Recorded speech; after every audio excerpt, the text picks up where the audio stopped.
So what we know is that corporate media has not covered any aspect of this trial or this investigation that would bring out the truth. The passing, to say it lighter, of William Pepper, who was one of the main voices. I interviewed him on Redacted tonight, bringing you the truth about M.L.K. Jr.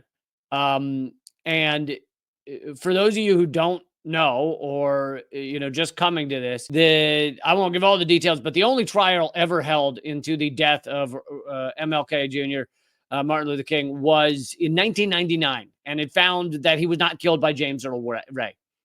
He was killed by a government conspiracy, including the federal government and Memphis government and Memphis police. The trial did not out the full number of people involved, as they couldn't know that answer. But during that trial, the lawyer for James Earl Ray before, and then the lawyer for the King family in that trial, the King family was actually the one proving that it was not James Earl Ray that killed their father and their husband. Coretta Scott King was part of this. But the lawyer was William Pepper, and he just died at age 86. New York Times did a pretty shitty article about it. New York Times has always acted like the 1999 trial was basically meaningless, even though they heard from 70 witnesses, and it did not take the jury long to agree that Martin Luther King Jr. was not killed by James Earl Ray. James Earl Ray was just who they pinned it on in order to, get the investigation off of anybody else who might have been involved. I interviewed him on Redacted tonight. Lovely man in our conversations, but also really devoted his life. He knew Dr. King. By the way, this photo has Coretta Scott King sitting next to him at a press conference. This was probably 1999. He really devoted his life to revealing the truth about Martin Luther King Jr., the death of Martin Luther King. And he knew MLK for the last year of his life. I think, if I'm remembering this right, that William Pepper, as a young man, actually wrote one of the articles in Ramparts magazine.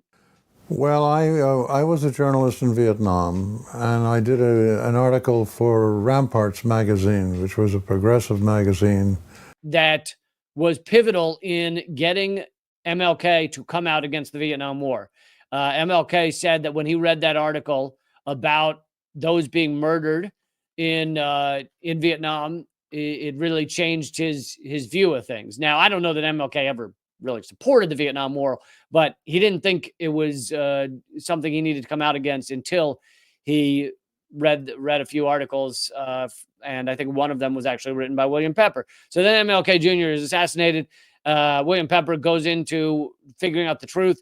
He ultimately represents James Earl Ray and writes multiple books, multiple editions of the book, The Plot to Kill King. Excellent book on the truth about who killed Martin Luther King. And in that book, in one of the updates, the updated editions, he reveals the actual name. I don't remember the guy's name, but the name of the Memphis police officer that took the shots that killed Martin Luther King. And he actually went to Memphis and got one of his investigators to get in the cab. The guy's driving a cab now, which a lot of retired police, I think, end up doing something like that. Got him to kind of accidentally admit it. There's a moment carefully transcribed in the book where Pepper's investigator gets into the cab and starts chatting with him about MLK and references other people and says, they're talking about how they're going to come after you. And the supposed shooter, alleged shooter's immediate response, because he kind of didn't have time to formulate his lie, I think, immediate response was, how are they going to come after me for something I did so many years ago? Which is an admission of guilt. Now, he then, I think, as the conversation goes on, says, I mean, how are they going to come after me for something I had nothing to do with? Like, changes it. But there's a moment where he legit says something I did many years ago. The article in the New York Times says, William Pepper, central figure in decades-long effort to prove that Martin Luther King was killed not by a lone government, but a vast government plot. A controversial stance that made him something of a celebrity among the... And, here's the thing is they throw in these words because they know that these certain words will help your average American who is not woken up to the reality that the government killed JFK and M.L.K. and RFK. But the New York Times speaks to those people who want to believe in the standard story. Oh, nope, lone gunman took out JFK, lone gunman took out M.L.K. These lone gunmen just show up and are amazingly accurate at taking out these important officials. And some of these terms are, for example, in the first sentence of this, obituary or whatever you want to call it, article. First sentence says, made him a celebrity in the teeming subculture of conspiracy theorists. Now, you and I kind of hear conspiracy and you start to be like, well, conspiracy could mean a lot of things. I mean, we know a lot of conspiracies are true. The conspiracy around faking WMD is true. The conspiracy around the Russiagate bullshit, it turned out to be true that they had created a conspiracy that just fabricated Russiagate out of nothing. You and I may view terms like that and not be scared of them, but their goal is to tell their average reader, don't worry about this guy because he was a conspiracy nut, conspiracy theorist. Also, the phrase vast government plot sounds like nutty, right? Kooky. How could it be a vast government plot?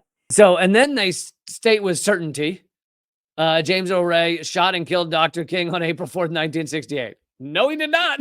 I don't have any way of knowing. I think it's around that time, but I don't even know if it's Linden. I know the approximate area it is. And I've seen the map on the Enquirer.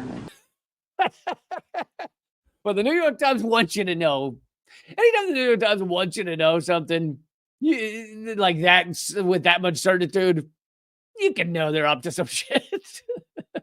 And then they point out Mr. Ray pleaded guilty in order to avoid execution and therefore did not go to trial. But he recanted soon after his conviction and spent the rest of his life claiming he was innocent, himself a victim of a plot to kill Dr. King.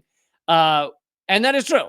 James Earl Ray confessed after being hounded for days and days and days by police. He was told by a sham lawyer that he could avoid execution, and I also have read that he was told he could get a trial, which would mean he could clear his name. So basically, you can clear your name if you just confess right now, and then you could clear your name later. So he wasn't a bright man, so he ultimately did it. And anyway, I'm getting too deep in the weeds, but sad to see William Pepper go because he did a lot of great work on that front.